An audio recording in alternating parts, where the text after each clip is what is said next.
Maria Antonescu privea pe fereastra trenului cum peisajul urban se transforma treptat în văi, adânci și păduri întunecate. Munții Carpați se înălțau amenințători în fața ei, iar undeva ascuns printre ei se află destinația ei, legendarul Castel Bran. Ca istoric și cercetător al folclorului local, necunoscute ale castelului, primise o oportunitate unică să petreacă 3 luni documentând legendele și poveștile.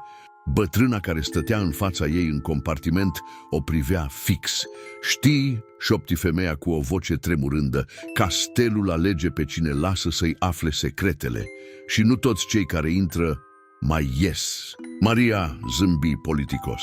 După ani de cercetare academică, era obișnuită cu superstițiile localnicilor, dar când trenul intră într-un tunel lung și lumina dispăru pentru câteva secunde, bătrâna dispăruse.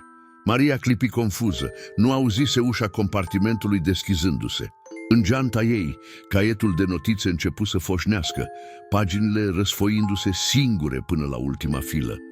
Acolo, cu o caligrafie pe care nu o recunoștea, era scris un singur rând: "Bine ai venit acasă, Maria." Administratorul castelului, domnul Popescu, era un bărbat scund cu ochelari groși și un mers șchiopătat. "Camera dumitale este în turnul de nord," îi spuse el Mariei în timp ce urcau scările în spirală. "A fost renovată recent, deși..." Se opri brusc, privind în gol pentru câteva secunde. Unii oaspeți s-au plâns de zgomote noaptea, dar sunt doar lemnul vechi și vântul, desigur. Camera era mai mare decât se așteptase Maria, cu mobilier de epocă și o fereastră care oferea o priveliște spectaculoasă asupra văii. Pe birou era un teanc de documente îngălbenite de vreme. "Acestea sunt jurnalele găsite în arhivă," explică Popescu. "Nimeni nu le-a citit de generații întregi. Unele sunt în limba română veche, altele în dialecte mai puțin cunoscute." În timp ce Maria examina documentele, observă că majoritatea erau datate din secolul al XVII-lea, dar unul ieșea în evidență. Era datat 2025 și părea să fie scris de mâna ei. Maria petrecu următoarele zile adâncită în cercetare.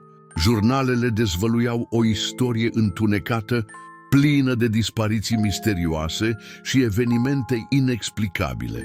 Un pattern începu să se contureze. La fiecare 100 de ani, timp de 3 luni, castelul părea să devină diferit. Vizitatorii raportau că timpul curgea altfel înăuntrul zidurilor sale, că vedeau persoane care nu puteau fi acolo, că auzeau conversații în limbi moarte de secole. Într-o seară, în timp ce transcria un jurnal deosebit de vechi, Maria auzi clar o voce șoptind în spatele ei: "Ai găsit ce căutai." Se întoarse brusc, dar camera era goală.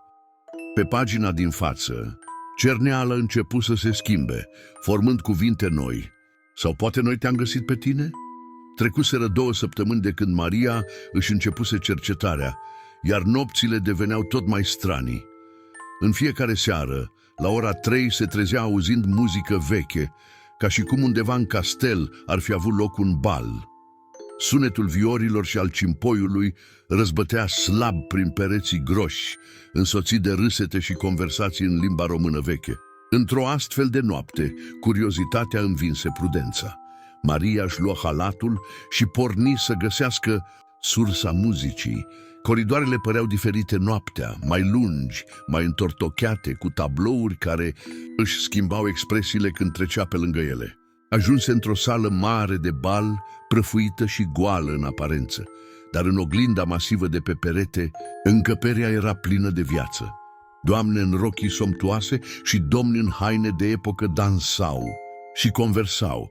Și acolo, în centrul oglinzii, Maria se văzu pe ea însăși, îmbrăcată într-o rochie din secolul XVII, dansând cu un bărbat al cărui chip rămânea mereu în umbră. În arhiva castelului, Maria găsi un jurnal diferit de celelalte. Aparținea unei femei pe nume Elena, datând din 1600. Elena descria experiențe similare cu ale Mariei, treziri în miez de noapte, muzică misterioasă și mai ales oglinda din sala de bal. Castelul are propria sa conștiință, scria Elena. Nu este doar o clădire, este un portal între lumi, între timpuri. Și la fiecare 100 de ani alege pe cineva care să-i fie gardian, să păstreze echilibrul între trecut și prezent. Ultimele pagini ale jurnalului erau pătate cu cerneală roșie-brună. Am găsit ritualul, scria Elena în ultima intrare. În noaptea de sânziene, când vălul dintre lumi este cel mai subțire, restul paginii era rupt. Dar pe verso, Maria găsi un desen detaliat al unei camere secrete aflate sub capela castelului și instrucțiuni pentru un ritual antic. Găsirea camerei secrete nu fu ușoară. Maria petrecu zile întregi studiind planurile vechi ale castelului, comparându-le cu desenul Elenei. În final, într-un colț al capelei, găsi un mecanism ascuns în spatele unui sfeșnic. Camera de dedesubt era exact ca în desen, circulară, cu pereți acoperiți în simboluri stranii, care păreau să pulseze slab în lumina lanternei. Pe altar găsi o carte cu vrăji legat în piele, cu file din pergament. Castelul este un nod în țesătura realității, citea ea. Aici, timpul nu curge linear. Toate momentele există simultan, separate doar de un văl subțire. Gardienii castelului sunt cei care mențin ordinea, împiedicând haosul să se reverse în lume. În noaptea de sânziene, când luna plină lumina sala de bal, Maria își luă locul în centrul cercului ritual. Oglinda masivă nu mai reflecta o singură scenă, ci sute, fragmente din toate timpurile prin care trecuse castelul. Începu să recite incantația găsită în cartea de vrăji, iar simbolurile de pe pereți prinseră viață, dansând în jurul ei. Simțea cum conștiința ei se expandează, cuprinzând simultan toate momentele existenței castelului. Pe măsură ce citea, Maria a început să înțeleagă. Nu era o coincidență că venise aici.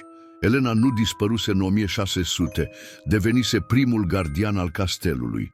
Iar acum, 357 de ani mai târziu, castelul o chemase pe Maria să preia acest rol. Simbolurile din jurnal începură să strălucească și brusc Maria își aminti. Ea era Elena, sau mai degrabă Elena era ea, același suflet, renăscut pentru a-și continua misiunea. Toate coincidențele, găsirea jurnalului, visele, reflexiile din oglinzi, totul făcea parte din trezirea ei. Transformarea fu completă. Maria înțelegea acum pe deplin rolul său. Ca gardian al castelului, ea există simultan în toate timpurile, menținând echilibrul între trecut, prezent și viitor. Pentru vizitatorii castelului, ea apare uneori ca o ghidă prietenoasă, alteori ca o bătrână care avertizează despre secretele locului, sau ca o reflexie fugară în oglinzi. Dar adevăratul ei rol este mult mai profund. Ea este paznicul portalului temporal, protejând atât castelul, cât și lumea de haosul care ar rezulta din colapsul barierelor dintre timpuri. Și astfel, Maria Antonescu dispărut din lumea modernă, devenind una cu legendele castelului. Dar dacă privești atent în oglinda din sala de bal, în special în nopțile cu lună plină, s-ar putea să o zărești. Tânără și bătrână în același timp, modernă și antică deopotrivă, veghind eternă asupra tainelor castelului Bran.